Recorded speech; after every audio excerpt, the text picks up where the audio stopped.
Boy, oh boy, oh boy. We're already getting some discontent in the MAGA world, if you want to say that. I mean, we all you're starting to see some of the MAGA people coming out against each other, coming out against what Trump's saying. You had 38 Republicans vote against Trump last week in the House, and now you're seeing it in Arizona. As I mentioned, Trump has endorsed Karen Taylor Robeson for governor if she runs in 2026, and there's a bunch of Republicans and MAGA folks who aren't happy about that in Arizona. They're making that known. So we're starting to see that. But the biggest story is we know the DOGE committee, the Department of Government Waste. I don't know I forgot what it stands for, but they're going to come in and try to cut some spending and things here in the government, and that makes sense.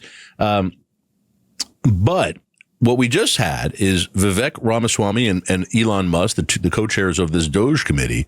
They come out and not talking about where they're going to cut spending or not talking about some of the things they're looking at waste in the government.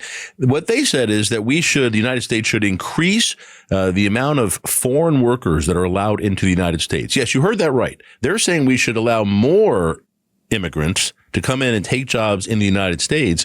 And these aren't just your, picking the lettuce, washing the cleaning your rooms and dishwashing in the restaurants. These are high paying, computer science engineering jobs.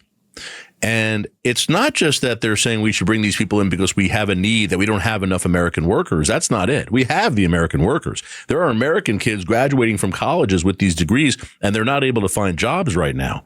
They're not saying that we need more people. They're saying, this is what Vivek and Elon are saying, is that the foreign workers, bringing the foreign workers in to take these jobs is because they're smarter and they work harder than Americans. That's what they're saying. Don't believe me? Here's a reporter reading Vivek Ramaswamy's tweets.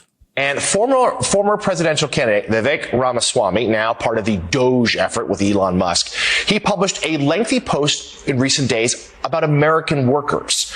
In this post, Ramaswamy explained why he feels tech companies choose to hire foreign workers over Americans.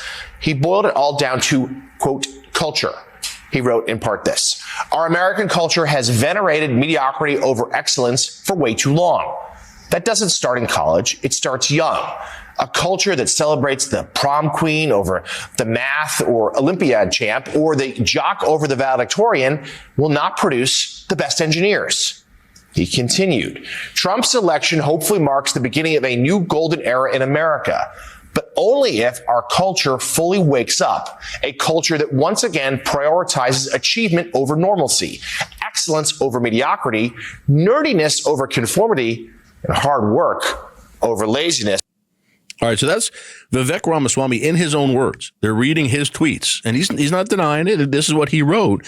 And we can have an argument about that. There can be a discussion about whether in the United States we reward the wrong things, whether we put a priority on being good looking and being the prom queen or being a good football player as opposed to being the smart math kid or the science kid. And I would argue that there's something to be said for that. It used to be that science was held high here, that scientists who came up with vaccines, for example. I mean, I grew up knowing the names of scientists who came up with Jonas Salk, the people who solved polio, who came up with the polio vaccine. Those people were heroes. They were worldwide. They were known worldwide for their accomplishments. We don't know that kind of stuff anymore. And in fact, oftentimes science is attacked by people who really don't know anything about science. They attack it as opposed to holding it up and saying this is better. So we can have that discussion. But behind that is a whole ton of American workers. And are there people who aren't in the United States? Are there folks who aren't very smart, who don't do well in school, who don't put school as a priority? Of course. And I'm sure that happens in other countries too. Maybe not as much in India or in some other countries. But I will tell you that there are also hundreds of thousands and millions of American students here in the United States who every single year bust their butt and work hard and learn more and go into STEM, go into math and sciences and are graduating from universities with these degrees and with this knowledge and ready to work. That's happening. So is it everybody? Should we have more of them? Okay, we can have that discussion. Should there be more of a focus on education? Should we stop letting parents get away with, and I was there, should we stop having parents get away with, hey, I don't want my kids to go to year-round school because we want to take vacations and go sit in the lake house? Should we stop doing that stuff and make kids work harder like they do in Japan or like they do in India? We can have that discussion. But the bottom line is there are hundreds and hundreds of thousands of American students who are smart, who are capable, who work hard, who are getting these degrees that these tech companies want. And what you have now is the MAGA DOGE chairman, both of them, coming out saying we need to change laws so we can bring more foreign tech workers into this country for high-paying jobs, even though there are Americans here ready to take the jobs. Notice he's not saying we don't have enough American workers to take these jobs. That's not what he's saying. He's saying we'd rather bring in foreign workers. So you have people in Trump's administration now coming out and saying things. And by the way, they're being pushed. There's a lot of pushback from Trump's, not his administration, but a lot of pushback from Trump supporters and MAGA land. They're pushing back against Vivek and against Elon, as they should.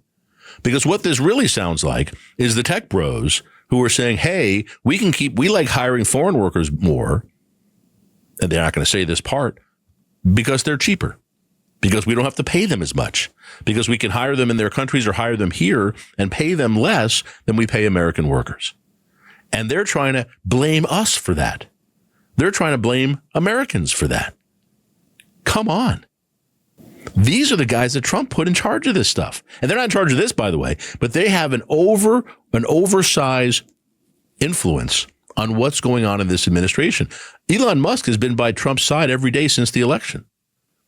He has a huge influence on what's going on in this administration. Are you comfortable having somebody there who's literally coming out and saying that Americans are dumb and don't put a priority on learning, and as a result of that, we need more immigration to bring foreigners in to take American jobs?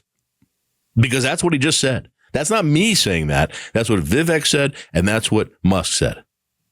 That's what they're talking about. Are you okay with that? Because I'm not. And I know some other folks aren't. I mean, I don't care if you're a Republican or a Democrat. I don't care if you're MAGA or liberal. That's kind of a little crazy. So what I'm going to suggest to you is, and this is a real deal. What I'm going to suggest to you is look at what these people are saying, because a lot of these millionaires and billionaires who are really getting close to Trump and are having outsized influence on what's going on in this administration, look at what they're really after. Is Elon Musk said he wants to come in and clean up the government and get rid of the waste, and he's going to cut $2 billion a year from our spending. Never going to happen in a bazillion years. Not going to happen. It's not because he doesn't want to. It can't happen, because to do that, you'd have to cut Social Security and Medicare. You'd have to cut the defense spending. You can't do it. People wouldn't allow it. They wouldn't allow it. He'll cut something, I hope. But what you have to start to wonder is Elon Musk, his own net worth went up by hundreds of billions of dollars after Trump won the election. Why? Because most of his money comes from the government. It comes from international governments, from other governments around the world. That's what we're dealing with here, folks. That's what we're dealing with here. Thanks for watching the Mike Broomhead Show.